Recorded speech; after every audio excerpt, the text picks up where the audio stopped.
Mến chào các bạn đến với kênh Chuyển hóa bản thân. Ở video Xấu hổ là lãng phí cuộc đời, mình đã chia sẻ về ảnh hưởng tiêu cực của tần số xấu hổ trong cuộc sống của chúng ta hay dấu hiệu để bạn nhận biết một người đang ở trong tần số này.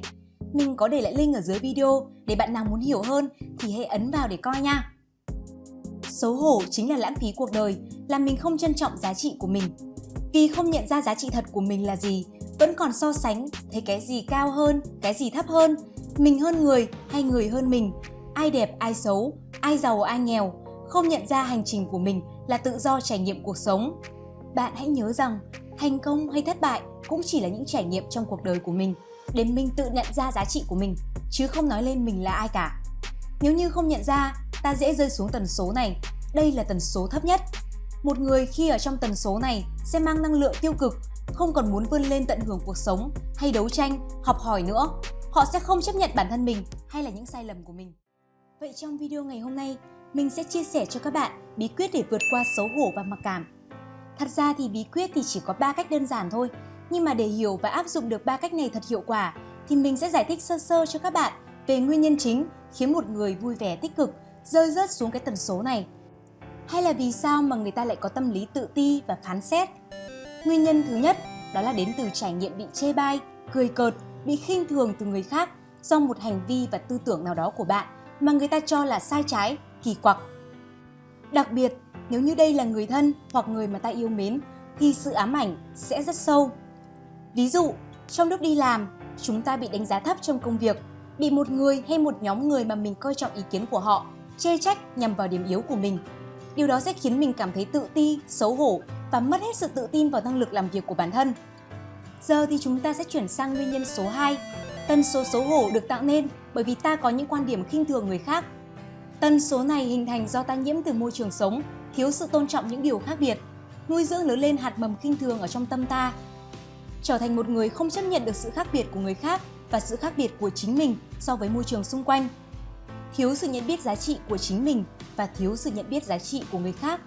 Từ đó thì ta luôn phán xét, phân biệt đúng, sai và toát ra sự giận dữ khi người khác làm điều trái ngược với niềm tin của mình. Còn một nguyên nhân cuối cùng mà rất nhiều người trong chúng ta hay mắc phải, đó là hứa thật nhiều và thất hứa cũng thật nhiều. Nhiều lúc ta hứa hẹn sẽ làm những điều này, điều kia cho ai đó, mà đôi khi điều đó ngoài khả năng thực hiện của bản thân. Và sau đó thì ta bị coi là kẻ dối lừa, người thất hứa khi không làm được điều mà đã cam kết, bị chửi bới hoặc định tội bởi người khác, nên xấu hổ, không tự tin vào giá trị sống của chính mình nữa. Những người đã từng phản bội người khác hoặc bị người phản bội đều sẽ mang ám ảnh ở trong tâm thức. Cho dù là bên ngoài họ tỏ ra phớt lờ, thì những điều họ thu hút về trong cuộc sống sẽ phản ánh phần tâm thức này rõ nhất. Sự phản bội hay sự thất hứa dẫn đến oán trách coi thường của người khác cũng dễ khiến một số người nhiễm tần số xấu hổ, và hành xử bộc phát tần số này thì anh ta sẽ mất niềm tin vào chính mình và mất luôn niềm tin vào người khác. Bạn có biết không, thật ra kẻ đi lừa đảo chính là kẻ sợ bị dối lừa nhiều nhất. Vậy là bây giờ các bạn đã hiểu được nguyên nhân vì sao một người lại mang tần số xấu hổ này. Và bây giờ thì chúng ta sẽ đến với bí quyết để vượt qua tần số xấu hổ. Không phụ lòng mong đợi của các bạn nữa, chúng ta sẽ tới với bí quyết đầu tiên. Đây cũng là bí quyết đơn giản nhất, mang lại hiệu quả cao. Đó là không ngại thể hiện con người thật của chính bạn. Để làm được điều đó thì bạn hãy chấp nhận chính mình và tự tha thứ cho chính mình khi mà lỡ làm ra một chuyện gì đó xấu hổ. Tuy nhiên thì sau khi tự tha thứ thì bạn cũng cần phải cân bằng giá trị trước cộng đồng. Bạn cần làm ra một việc đáng tự hào và không lặp lại cái hành vi khiến mình tự thấy xấu hổ thêm một lần nào nữa cả. Bạn hãy lấy cảm xúc tự hào này làm động lực để vươn lên trong cuộc sống và làm gia tăng sức mạnh tâm lý của bản thân. Thật ra đây là cách mà mình hay áp dụng và mình thấy rằng cũng khá là hiệu quả. Bạn hãy luôn nhận biết mình là cá nhân độc lập, không đem bản thân so sánh với bất kỳ ai khác để tự ti hoặc là tự mãn. Không để người khác lấy khuyết điểm của mình ra để so sánh với điểm mạnh của người để dim giá trị tồn tại của mình. Bạn hãy xây dựng một cái giới hạn trong giao tiếp với những người độc hại. Hãy nhớ rằng, cho dù là ngọn cỏ hay cây bàng thì đều có giá trị tồn tại công bằng giữa cuộc đời. Mẹ tự nhiên sẽ không so sánh chúng với nhau để đòi hỏi rằng chúng phải giống nhau. Mẹ tự nhiên đặt chúng ở vị trí mà chúng thuộc về. Hãy nâng tầm nhìn của bản thân lên mức cao hơn, bạn sẽ càng chấp nhận thế giới đa dạng và đa chiều. Bí quyết thứ 2. Thấu hiểu quy luật âm dương của vũ trụ. Để áp dụng được bí quyết này, các bạn cần nhìn sự quan sát để nhận ra tính hai mặt bên trong chính mình, sự khác biệt của chính mình và người khác. Nhận biết tính nhị nguyên của vũ trụ và con người có bóng tối thì chúng ta mới nhìn thấy ánh sáng. Trong âm có dương, trong dương có âm và các quy luật trong cuộc sống. Nắm bắt luật chơi của môi trường mà mình tham gia vào. Xem xét điểm mạnh, điểm yếu của bản thân và tập trung phát huy điểm mạnh, sửa chữa điểm yếu, nâng cao năng lực thích nghi xã hội. Để bí quyết không chỉ là bí quyết suông thì trong một ngày đẹp trời như hôm nay chẳng hạn, các bạn hãy lấy giấy bút ra và thử ghi lại điểm mạnh và điểm yếu trong mình, cũng như là những ưu điểm và khuyết điểm của chính nó. Mình cam đoan là các bạn sẽ có khá nhiều điều bất ngờ về bản thân của các bạn. Bây giờ thì chúng ta sẽ cùng sang bí quyết thứ 3, nâng cao tần số tâm lý, đối diện với sự phán xét mà không sợ hãi. Bí quyết cuối cùng nhưng mà rất quan trọng để giúp bạn vượt qua được tâm lý xấu hổ và mặc cảm. Để áp dụng thành công bí quyết này, các bạn hãy làm theo 2 bước. Bước thứ nhất, hành động đầu tiên cần làm là tránh xa những người có tính chê bai so sánh cho đến khi bạn có thể tự chữa lành cho chính mình. Hãy nâng cao tần số tâm lý, đủ khả năng để đối diện với người hay chê bai ta với cái sự tự tin từ bên trong. Tức là bình an trước những lời chê bai và phán xét của người, thấu hiểu cho nhận thức có giới hạn của người. Và bạn cũng nên cảm ơn người đã chê bai mình, vì nhờ đó mà bạn mới nhận ra điểm yếu của bản thân. Bạn cần nhận biết một điều này, tất cả các mối quan hệ xung quanh chúng ta đều là gương soi giúp chúng ta nhận biết một phần nào đó trong con người của mình. Hãy cảm ơn cuộc sống thay vì trốn tránh đối diện nó và phán xét sự tồn tại của chính mình. Mình sẽ đưa ra một ví dụ để các bạn dễ hiểu. Nếu như từng bị bạn bè chê cười vì mập, thì bạn hãy tập đứng trên một sân khấu lớn để chia sẻ trải nghiệm của bản thân hoặc là tài năng của mình mà không so sánh mình với bất kỳ ai cả. Hãy kiên trì thể hiện mình, rồi cũng sẽ tìm thấy một cộng đồng chấp nhận bản thân mình. Đây là cách áp dụng đầu tiên, sống thật với bản thân.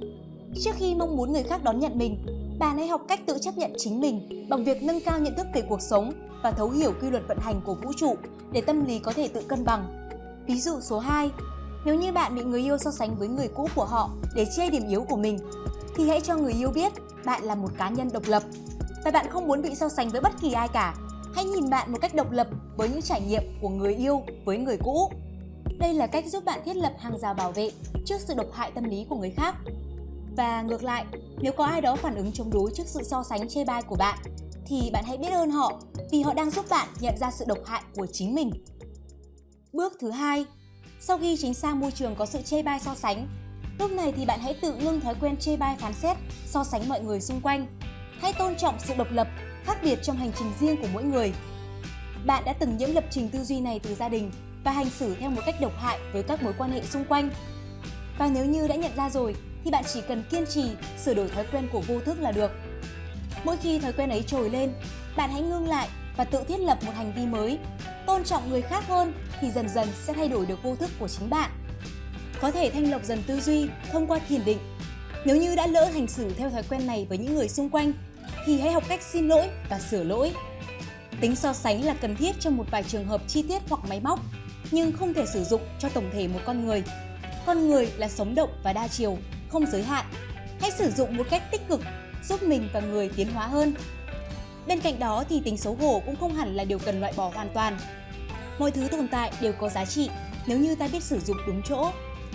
Đúng vậy, tính xấu hổ giúp cho con người có thể nhận biết được sự khác biệt hoặc là điểm yếu của bản thân để khắc phục và thích nghi, trải nghiệm đa chiều cuộc sống. Chúng ta đến với thế giới này để nhận biết nó, chứ không phải là để phán xét nó. Và tính xấu hổ là một trong những đặc tính giúp chúng ta nhận biết được điểm yếu của bản thân mình hay là điểm khác biệt của bản thân để tìm con đường và hướng đi mới phù hợp nhất cho chính mình. Cảm ơn các bạn đã coi hết video nha! Các bạn có góp ý hay là thắc mắc gì thì đừng ngần ngại bình luận ở phía dưới. Và nếu như thấy video này hữu ích thì các bạn hãy nhấn like, subscribe hoặc là dislike để có thể tương tác cho chúng mình biết có tinh thần làm nhiều video hơn nữa hoặc là cải thiện chất lượng video nha. Xin chào và hẹn gặp lại các bạn ở những video tiếp theo. How many times have you looked me in the eye and truly seen what was there? Not who you are, but who am I? How many times have you judged me in your